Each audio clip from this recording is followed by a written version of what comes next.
PM Kisan সন্মান নিধি যোজনাৰ online apply বৰ্তমান আৰম্ভ হৈ গৈছে আৰু যদি আপোনালোক এজন খেতিয়ক হয় তেতিয়া আপুনিও PM কিষাণৰ যি বছৰেকত ৬০০০ টকাকৈ প্ৰত্যেকজন কৃষকক প্ৰদান কৰা হয় তাৰ কাৰণে আপোনালোকে এপ্লাই কৰিব পাৰিব। তো আজি এইটো ভিডিঅ'ত মই আপোনালোকক দেখুৱাম PM কিষাণ সন্মান নিধি যোজনাৰ কাৰণে আপুনি নিজৰ মোবাইলৰ পৰাই কেনেকৈ এপ্লাই কৰিব পাৰিব। তো ইয়াৰ কাৰণে প্ৰথমে আপোনালোকে নিজৰ মোবাইলতে ব্ৰাউজাৰ এটা খুলি ল'ব আৰু ব্ৰাউজাৰটো খুলি সাৰ্চ কৰিব তাত PM কিষাণ সন্মান নিধি। তো PM কিষাণ সন্মান নিধি বুলি সাৰ্চ কৰাৰ পিছত আপোনালোকৰ সন্মুখত এনেদৰে আহি যাব। তো ইয়াত আপোনালোকে প্ৰথম যোনটো pmkisan.gov.in বুলি ৱেবছাইট আপোনালোকে দেখিছে ইয়াতে আপোনালোকে ক্লিক কৰিব আৰু ইয়াত ক্লিক কৰাৰ লগে লগে পিছৰ পেজটো আপোনালোকৰ সন্মুখত এনেদৰে আহি যাব। তো এই ৱেবছাইটটোতে আপোনালোকে PM কিষাণৰ বেনিফিচিয়াৰী ষ্টেটাছ, EKYC, আধাৰ লিংক, তাৰপিছত PM কিষাণৰ যি নতুন এপ্লাই এই সকলোবিলাক আপোনালোকে কৰিব পাৰিব। তো মই যিহেতু এতিয়া এইটো ভিডিঅ'ত আপোনালোকক নিউ ফাৰ্মাৰ ৰেজিষ্ট্ৰেশ্যনৰ বিষয়ে দেখুৱাম। তো নিউ ফাৰ্মাৰ ৰেজিষ্ট্ৰেশ্যন কৰিবলৈ হ'লে ইয়াত যোনটো প্ৰথম ওপৰতে আছে এটা নিউ ফাৰ্মাৰ ৰেজিষ্ট্ৰেশ্যন বুলি ইয়াতে আপোনালোকে ক্লিক কৰিব আৰু ইয়াত ক্লিক কৰাৰ লগে লগে পিছৰ পেজটো আপোনালোকৰ সন্মুখত এনেদৰে আহি যাব। তো আপোনালোকে কৃষক এজনে ইয়াত ৰেজিষ্টাৰ কৰিবলৈ হ'লে প্ৰথম আপোনালোকৰ ইয়াত দুটা ডকুমেণ্টছ লাগিব, আপোনাৰ আধাৰ কাৰ্ডটো আৰু আধাৰ লিংক মোবাইল নাম্বাৰ, এই দুটা ডকুমেণ্টছ আপোনালোকক লাগিব। এইটো মই ইয়াত প্ৰথম যোনটো আধাৰ কাৰ্ডৰ নাম্বাৰ হয় ইয়াত এণ্টাৰ আধাৰ নম্বৰত আধাৰ কাৰ্ডৰ নাম্বাৰটো দিম, তাৰপিছত ইয়াত মোবাইল নাম্বাৰটো দিব লাগিব আৰু মোবাইল নাম্বাৰটো আপোনালোকৰ আধাৰ কাৰ্ডত যোনটো নাম্বাৰ লিংক আছে সেই মোবাইল নাম্বাৰটোহে দিব। তাৰপিছত ওপৰৰ ফালে এটা অপশ্যন আছে আপোনালোকৰ rural farmer registration, urban farmer registration. তো মই যিহেতু গাঁৱৰ পৰা গৈ আছোঁ সেইকাৰণে মই ইয়াৰ প্ৰথমটোত টিক কৰিম। তাৰপিছত আধাৰ কাৰ্ডৰ নাম্বাৰ মোবাইল নাম্বাৰটো দি তলত এটা অপশ্যন আছে ষ্টেটটো চিলেক্ট কৰিব লাগিব। ষ্টেটটো দি ইয়াত যোনটো কেপচাৰ কোড আছে কেপচাৰটো দিব লাগিব আৰু কেপচাৰটো দি গেট OTPত ক্লিক কৰিম আৰু গেট OTPত ক্লিক কৰাৰ লগে লগে পিছৰ পেজটো আপোনালোকৰ সন্মুখত এনেদৰে আহি যাব।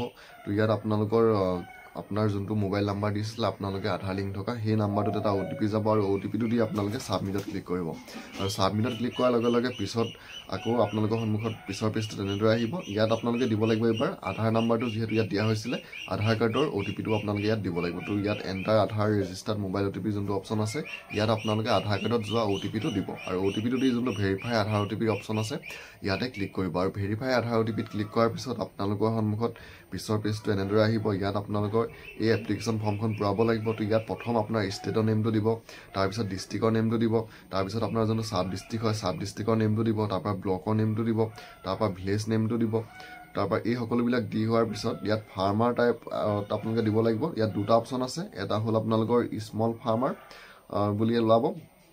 যদি আপোনালোকৰ মাটিৰ পৰিমাণটো লৈ আপোনালোকে ইয়াত ফাৰ্মাৰ টাইপটো চিলেক্ট কৰি দিব। যদি সৰহীয়া থাকে আপোনালোকে তেতিয়া ছেকেণ্ডটোত দিব আৰু যদি মাটিৰ পৰিমাণটো কম তেতিয়া আপোনালোকে ইয়াত প্ৰথমটোত দিব। তাৰপিছত আপোনালোকে ইয়াত মোবাইল নাম্বাৰটো আপোনাৰ দিব লাগিব। মোবাইল নাম্বাৰটো দিয়াৰ পিছত আপোনাৰ আধাৰ কাৰ্ডৰ এড্ৰেছখিনি ইয়াত গাঁওখনৰ নাম তাৰপৰা পোষ্ট অফিচ এই ডিটেইলছখিনি ইয়াত অট'মেটিক আহি যায়, এইখিনি আপোনালোকে নিদিলেও হ'ব। তাৰপিছত ইয়াত এটা আহিলে আপোনাক সুধিছে PM মানধন যোজনা, ইয়াৰ কাৰণেও যদি আপোনালোকে ৰেজিষ্ট্ৰেশ্যন কৰিব বিচাৰে তেতিয়া আপোনালোকে ইয়াত ইয়েছত ক্লিক কৰি দিব আৰু যদি ইয়াত নিবিচাৰে তেতিয়া আপোনালোকে নোট ক্লিক কৰিব।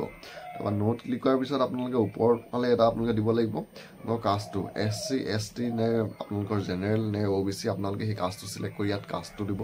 কাষ্টটো দি হোৱাৰ পিছত আপোনালোকে অলপ তললৈ আহিব আৰু তলত এটা অপশ্যন আছে সুধিছে আপোনালোকৰ অ'নাৰশ্বিপ লেণ্ড হোল্ডিংটো আপোনালোকৰ ছিংগুল নে জইণ্ট। যদি আপোনালোকৰ ছিংগুল হয় ছিংগুলত ক্লিক কৰিব আৰু যদি জইণ্ট হয় আপোনালোকে জইণ্টত ক্লিক কৰিব আৰু মোৰ যিহেতু ছিংগুল হয় মই সেইকাৰণে ছিংগুলত ক্লিক কৰিম আৰু ছিংগুলৰ পিছত আপোনালোকে ইয়াত যোনটো এডৰ অপশ্যন আছে আপোনালোকে এডত ক্লিক কৰিব। এডত ক্লিক কৰাৰ লগে লগে ইয়াত আপোনালোকৰ ছাৰ্ভে নঙত খাতা নং, খাচাৰা নং, তাৰপিছত আপোনাৰ যোনটো এৰিয়া হয় সেই এৰিয়াটো দিব লাগিব। তাৰপৰা লেণ্ড ট্ৰেন্সফাৰ ষ্টেটাছটো আপোনালোকে বিফ'ৰ 2019 নে আপোনালোকৰ আফটাৰ 2019 সেইটো আপোনালোকে দিব লাগিব।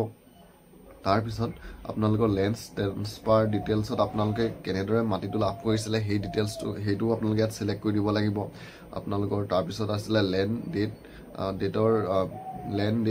বুলি এটা অপশ্যন আছে, লেণ্ড ডেট ভিজিটিং। তো ইয়াতো আপোনালোকে ডেটটো দিব লাগিব। তাৰপিছত সুধিছে পাট্টা নং RFA ইয়েছ ন', আপোনালোকে যদি হয় ইয়েছত দিব আৰু যদি নহয় নোট দিব।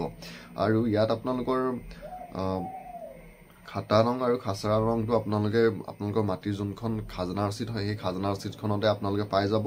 খাজনা ৰচিদৰ পৰা আপোনালোকে যোনটো জমাবন্দী হয় জমাবন্দী কপিটো উলিয়াই ল'ব আৰু জমাবন্দী কপিটোতে মাটিৰ খাতা নং আৰু খাচৰা নং দুইটা পাব।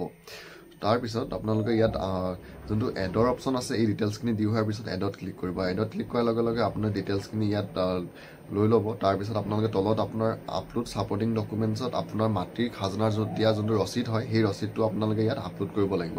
তো আপলোড কৰা আপোনালোকৰ চাইজটো ধৰি দিছে 200 KB ভিতৰত আপোনালোকে আপলোড কৰিব লাগিব। আৰু ইয়াত আপোনালোকৰ JPG নহয়, আপোনালোকে PDF ফাইলত আপলোড কৰিব লাগিব। JPG আপোনালোকৰ ইয়াত ডকুমেণ্টছটো ছাপৰ্ট নকৰে। তো PDF বনাই আপোনালোকে 200 KB ভিতৰত আপোনাৰ যোনটো খাজনা দিয়া ৰচিদ হয় সেইটো ইয়াত আপলোড কৰি ছেভত ক্লিক কৰিব। আৰু ছেভত ক্লিক কৰাৰ পিছতে আপোনালোকে তলত যোনটো টিক মাৰ্কৰ অপশ্যন আহিছে ইয়াত টিকত ক্লিক কৰি ছেভত ক্লিক কৰিব। আৰু ছেভত ক্লিক কৰাৰ পিছতে আপোনালোকৰ যোনখন PM কিষাণ নিউ ফাৰ্মাৰ ৰেজিষ্ট্ৰেশ্যনৰ অনলাইন ফৰ্ম হয় সেই ফৰ্মখন আপোনালোকৰ ইয়াত ছাবমিট হৈ যাব। তো ইয়াত আপোনালোকৰ এটা ৰেফাৰেঞ্চ ফাৰ্মাৰ ID পাব। তাৰপিছত আপোনাৰ যোনটো নিউ ফাৰ্মাৰ ৰেজিষ্ট্ৰেশ্যনৰ ইয়াত এটা অপশ্যন আছে, ইয়াত এটা আপোনালোকৰ আপডেট অৰ ছেল্ফ ৰেজিষ্টাৰ্ড ফাৰ্মাৰ বুলি এটা অপশ্যন আছে। ইয়াত গৈ আপোনালোকৰ আধাৰ কাৰ্ডটো মাৰি আধাৰ কাৰ্ডৰ নাম্বাৰটো দি আপোনালোকে আপোনাৰ PM কিষাণৰ যোনখন এপ্লিকেশ্যন কৰিছিলে সেইখন কিমান আগবাঢ়িলে আপুনি ইয়াতে চাবও পাৰিব। তো বন্ধু বান্ধৱীসকল আজিৰ ভিডিঅ'টোত ইমানেই আছিলে।